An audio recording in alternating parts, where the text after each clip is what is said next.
સુરતના ઉલપાડ ખાતે સમર્થન કલ્યાણ સેવા ચેરિટેબલ ટ્રસ્ટ દ્વારા હળપતિ સમાજના 8મા સમૂહ લગ્નોત્સવનું ભવ્ય આયોજન કરવામાં આવ્યું હતું। મંત્રી મુકેશ પટેલના માર્ગદર્શન હેઠળ યોજાયેલા આ સમૂહ લગ્નમાં 32 નવયુગલો લગ્ન ગ્રંથિએ જોડાયા હતા।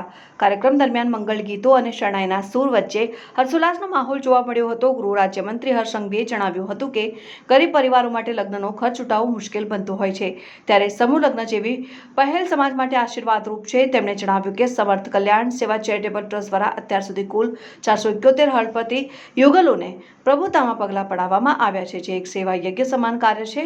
નાયબ મુખ્યમંત્રી હર્ષ સંઘવીએ સમૂહ લગ્નમાં આયોજન બદલ અભિનંદન પાઠવ્યા હતા। તેમણે જણાવ્યું હતું કે આ માત્ર અભિનંદનને પાત્ર નહીં પણ ગૌરવશાળી કાર્ય છે, જે સમાજમાં એક પણ વ્યક્તિ વૃદ્ધાશ્રમમાં નથી, તે સમાજ ખરેખર વંદનીય છે। હળપતિ સમાજના યુવાનો ભણી ગણીને આગળ વધી રહ્યા છે અને વ્યસન મુક્તિ બની રહ્યા છે, તે ખૂબ જ આનંદની વાત છે। મંત્રીએ નવપરિણીત દીકરીઓ માટે સાસુ સસરાને પણ વિનંતી કરે છે કે ઘરે આવતી પુત્રવધૂને પોતાની દીકરી સમાન ગણીને પ્રેમ આપે। સરકારની તમામ કલ્યાણકારી યોજનાઓ છેવાડાના માનવી સુધી પહોંચાડવા બદલ તેમણે ધારાસભ્ય મુકેશ પટેલની કામગીરીની પ્રશંસા કરી હતી। મારું નામ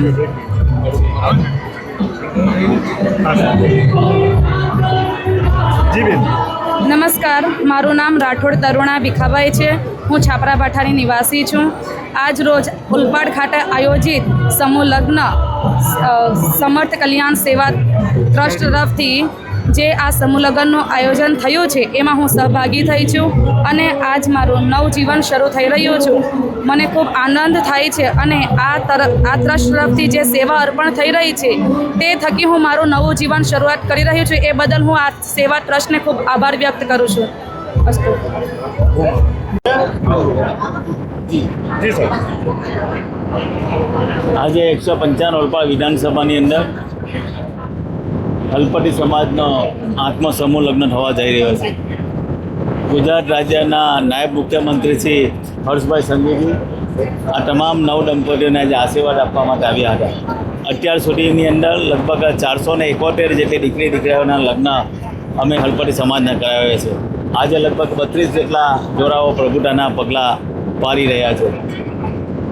હળપતિ સમાજના લગ્ન કરવાનો મુખ્ય અમારો હેતુ કે આપણે જોઈએ છીએ કે હળપતિ સમાજ જમીનને દાનવોને ત્યાં જ એ કામ કરતો હોય છે।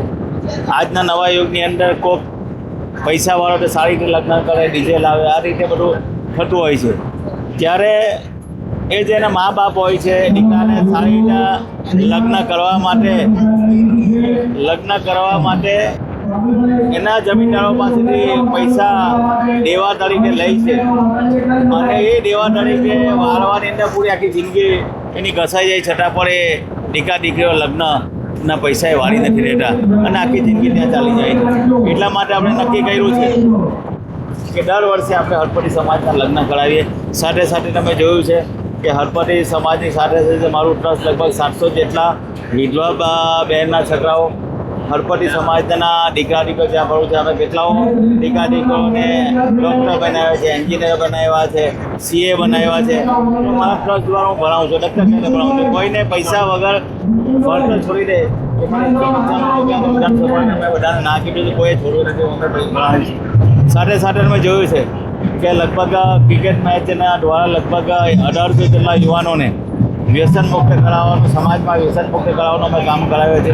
સાથે સાથે સરકારની જે યોજના છે એ યોજના લોકો સુધી કઈ રીતના પહોંચાય યુવાનો એ હળપતિના સમાજના યુવાનો દ્વારા જ અમે પહોંચાડવાનું કામ કરીએ છીએ। મને ગૌરવ થાય છે કે આજે હળપતિ સમાજના જે સરપંચો છે, એક દાખલો આપો કે કારેલી ગામ છે, એ કારેલી ગામની અંદર અમારો સરપંચ છે, ત્યાં હળપતિનું એક પણ કાચું મકાન, તમામ મકાનો પ્રધાનમંત્રી આવાસ યોજના હેઠળ પાકા બનાવ્યા છે। તો આવા બધા ઘણા બધા સરપંચો બધા હવે ભણેલા સરપંચો કામ સારી રીતે કરી શકે। તો આપના માધ્યમથી એટલું જ કહેવા માગું છું કે હળપતિ સમાજના દીકરા દીકરીઓ, વિધવાના દીકરા દીકરીઓ એ પૈસા વગર ભણતર ક્યારે ના છોડે। ભણતર માટે અમે લોકો બેઠા છે, જ્યાં સુધી ભણશું ને ત્યાં સુધી અમે ભણાવીશું। આ સમૂહ લગ્ન અમારા અવિરત ચાલુ રહેવાનું છે। હું ધારાસભ્ય હોઉં કે ના હોઉં, પણ આ લગ્ન અમે ક્યારે બંધ કરવાના નથી। Bureau report Satya TV news, Surat.